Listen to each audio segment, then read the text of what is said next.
Hello, we are the baby carriers team, and we are going to explain how our incubator prototype operates.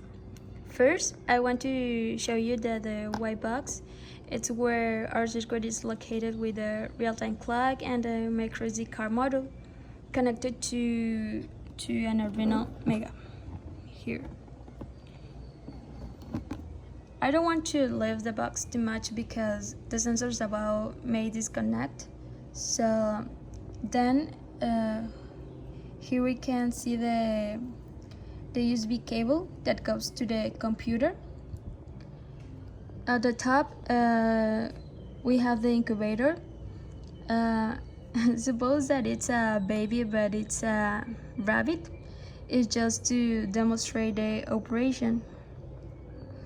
Here we can see the temperature and humidity sensor that measure the environmental temperature. Also, we have a pulse oximetry and heart rate sensor here in a bracelet. So now, in order to take good readings of the baby, we must place the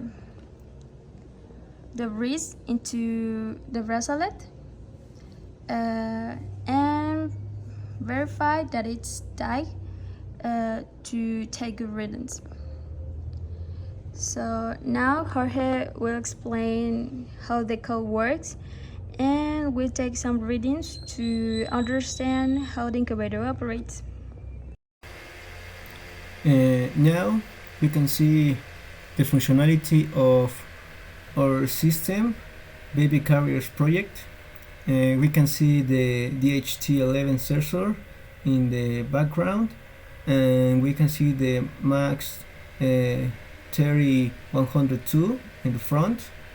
I will put my finger in the sensor, so the sensor will start to read my oxygen and heart rate, and now we can see the code and how the sensors read the temperature limit sensor environment and my oxygen and heart rate. Now in this part we are going to show you the readings from our system. The serial monitor shows the initializations, and now I put the finger on the sensor to start the readings. We can see how the readings are in the serial monitor.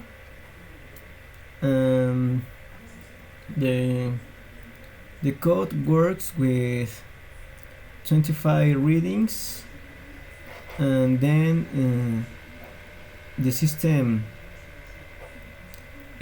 stops for 10 seconds because the sensor Max 102 needs calibrations to work again, because we need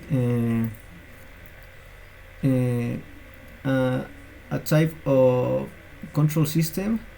For example, if the baby lost or disconnect the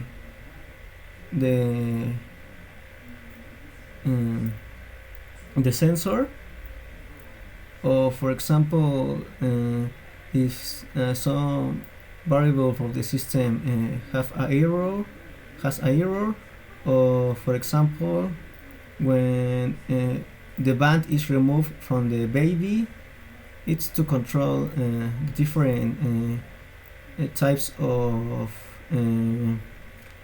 errors. In this part we can see the initializations. The first part is the calibrations, and then the sensor works well. We can see also the humidity and temperature and the date recording. Also we can see how it is saved in SD card. Okay, this is the part of the code. We have the libraries, the initializations for each component. In this part, we initialize every component, and we check if the component is running successfully. Now we have the reading for the date to the RTC, the humidity and temperature sensor, and in this part the max 30102 works. In this part we print in the serial monitor all the variables, and in this part we become the data to a string to save in the SD card all the data, and that's all about the code.